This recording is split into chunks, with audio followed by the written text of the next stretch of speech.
So hello guys, what's up and welcome back to my YouTube channel.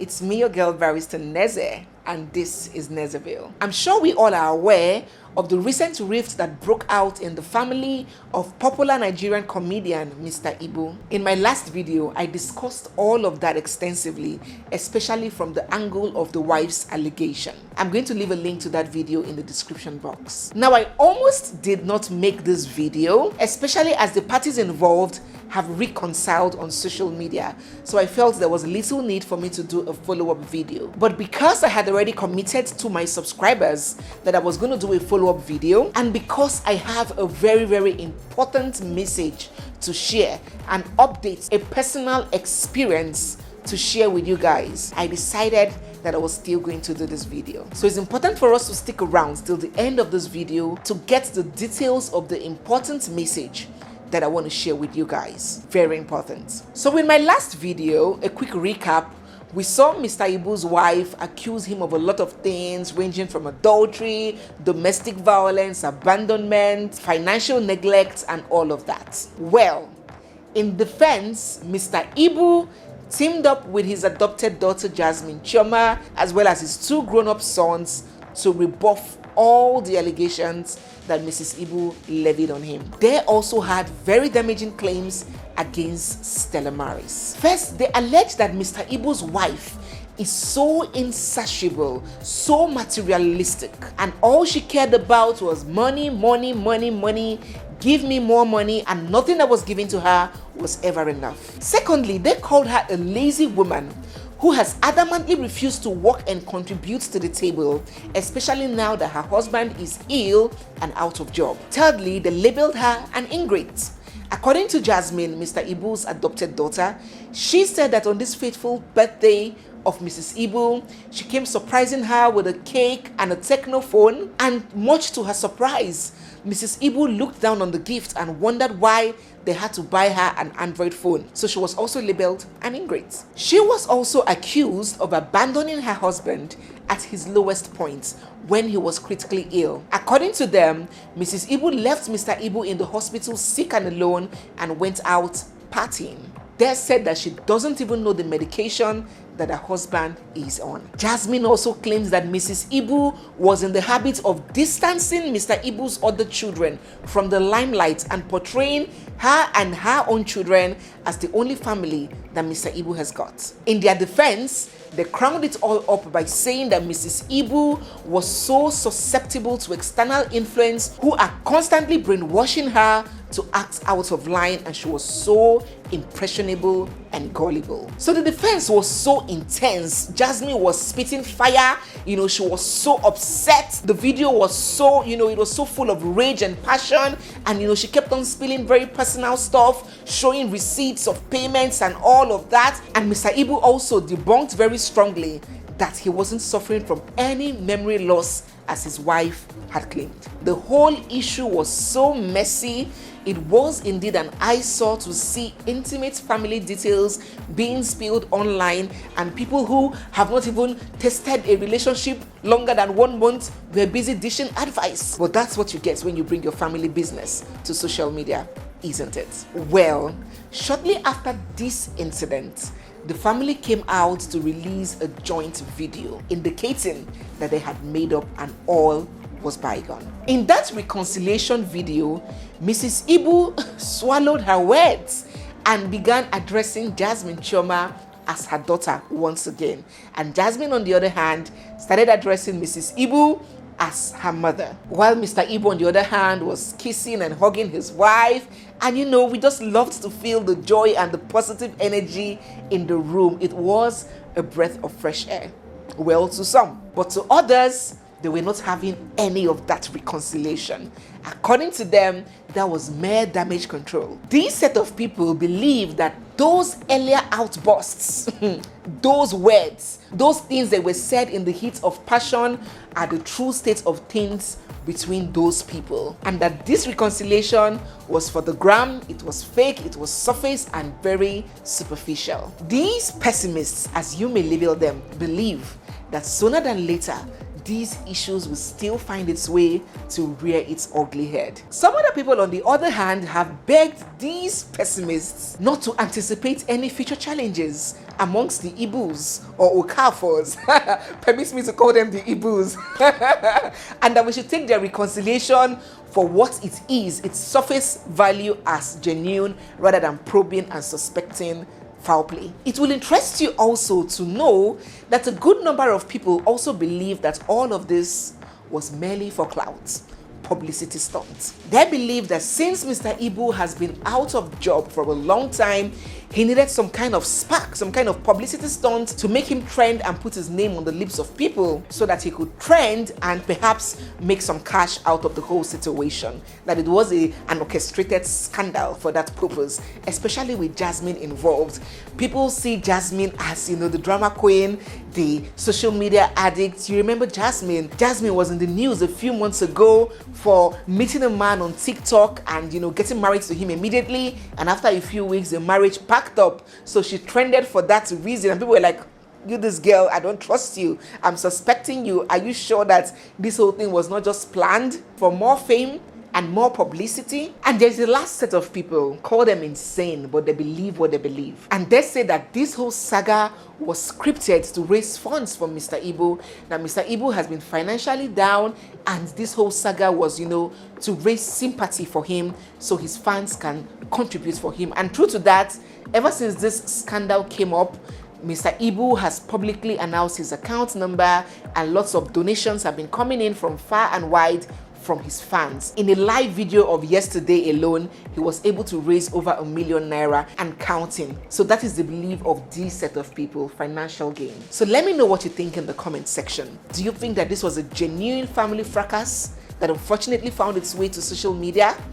Or do you think that this was purely orchestrated as a publicity stunt for clout chasing? Let me know your thoughts in the comment section. Now, before this video comes to an end, because it's not going to be a very long video, I want to bring my own perspective, my personal perspective and opinion to this issue. You would admit that I very seldomly do this. I usually analyze issues and throw it up to my audience for them to share their thoughts. But in today's video, I want to share my thoughts. And I beseech you to listen to understand rather than listen to respond. It might not be popular opinion. So if you have a divergent idea, please drop in the comment section so we can rub minds. Now, the major learning point I got from all of this Mr. Ibu brouhaha is the need, the importance, the incumbents for women to be financially liberated and independent. Now, if we take the facts of this case as it was dished to us without any suspicion of clout, if you just take it for its surface value, for all its worth, you would agree with me that the major challenge in this marriage, the major challenge that caused this outburst,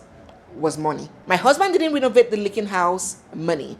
My husband didn't pay the children's school fees, money. My car is bad and I'm immobile, I don't have a way of moving around, money. Jasmine sent me money, Jasmine didn't send me money, my husband didn't send me money, still money. So I can't but sit back and imagine how much drama this family would have been saved from if Stella, Mr. Ibu's wife, had her own money. How much insults she would have been spared of if she had her own cheese. Mrs. Ibu claimed that her husband asked her not to work, that she should stay at home and be a homemaker. But guess who is being called lazy today? Guess who is being called gold digger today? So you just got married, you are still in the honeymoon phase, the sweetie, sweetie, darling, darling, honey, honey, lovey, lovey phase. And your husband brings the idea to you, please, I don't want you to work, I want you to stay at home, I will take care of you, I'll give you I'll put you on a monthly stipend and blah, blah, blah, blah, blah. And you give up your job, you give up your business, you give up your career, you give up your trade, and you sit at home. And the monthly stipend comes in the first month, the second, the third, and fourth. And before you know it, in the 6th month, it starts to dwindle. And after 1 year, you hardly ever see it again. Then you turn to a beggar. Then the insults start. Both from that man, the in-laws, the stepchildren, as is the case with this woman. You start getting rubbished. Even by that person that asked you to stop working. He forgets. And you become termed a liability. Okay, now let's keep that scenario to the side. Let us assume that the man doesn't even change. What if life changes? What if life happens to him? Look at Mr. Ibu, for example. When Mr. Ibu met and married that woman He was swimming in money. He may not have been a billionaire, but he was very comfortable. In the course of that discussion, you heard him mention that at the point he had 5 cars. He had movie roles, he had endorsements, he had brand deals, he had things going his way. But how far today? He doesn't have much. The roles have stopped coming. He is ill, moving from hospital to one hospital. The finances have gone south. That is life happening. Nobody knows the future from the past. Life can happen to anybody. So now the man is out of job. And you, the woman who he asked not to work, is also financially impaired. Who helps who? And before you know it, financial frustration would hit you both, that you now become resented by the very person who told you not to work in the very first place. And if you're not lucky, you even might resent yourself. And the crazy part about this situation is, by the time it gets to this stage, most often, it has become too late to do anything. You are in your late 40s. 15 years after graduation, with a long stretch of period, no job experience to account for, no degrees, nothing to account for that period. Which employee will take you? Which interview are you going to pass with a 15-year period space between when you last work till when you are applying? And woe betide you, you're not the business person, you don't have that, trading gift. Yeah, it's a gift. What are you going to do at that age? Late 40s, pushing 50, or in your 50s? Now, in Mr. and Mrs. Ibu's case, they both had an arrangement that at the time worked perfectly fine for them. Mr. Ibu was working, he had a busy job. He was an actor, he is an actor. And they agreed that he would go out and make the money while his wife would stay back and fend for the family, care for the children, and manage the home. To them, that was a fantastic arrangement because due to the nature of Mr. Ibu's job, his job takes him away for long periods of times. He could travel to Asaba, Abuja, for jobs, and he could stay there for weeks. He was away for the most part. And just imagine that his wife too was up and about, very busy. The home would suffer. The children would suffer. So she was obedient and she stayed back home. But guess who is being called the lazy woman today? She. This is real life. This happens. Sit back and continue listening to me because I'm going to share my own personal experience to all of this. Now, lazy woman, do you realize how difficult it is to care for 4 children? To manage a home with 4 little children in it. It is draining, it is physically and mentally exhausting. It will take you to the brink of depression. Let's have this conversation. Take, for example, I am a working class mom.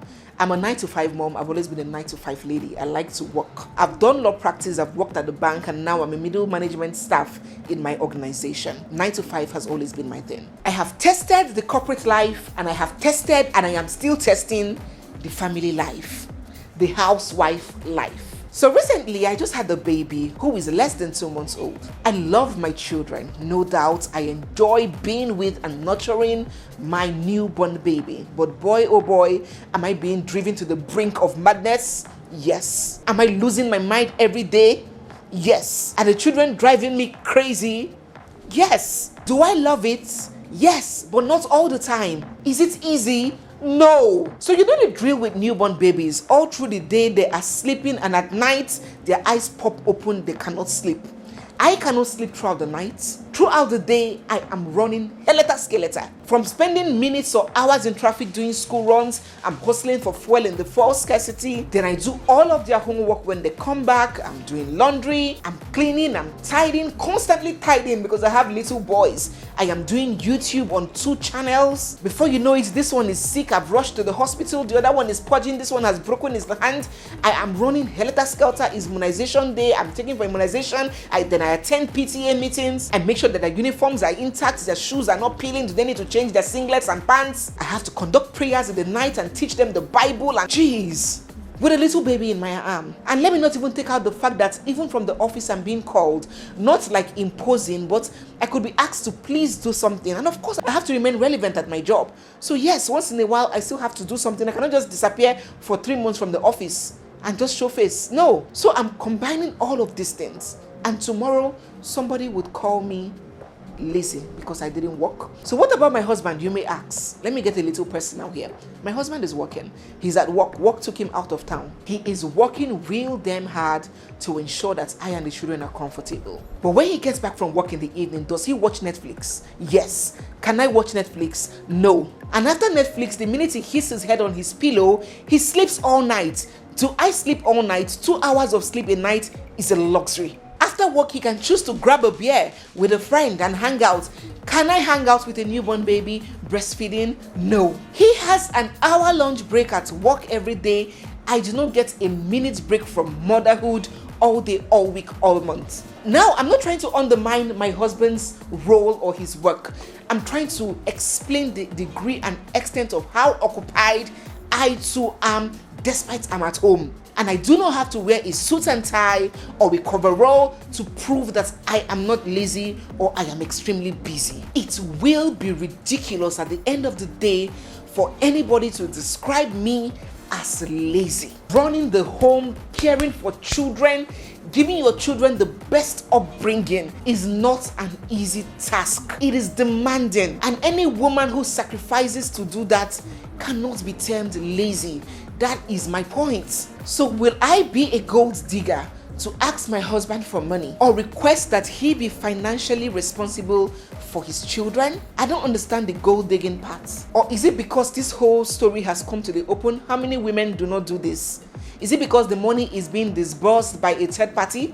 If it were her husband that was giving her money, would the world know her as a gold digger? And another thing that I'm not so comfortable about is people painting it like Jasmine is taking care of the woman and her children. Jasmine is sending her money. Hello?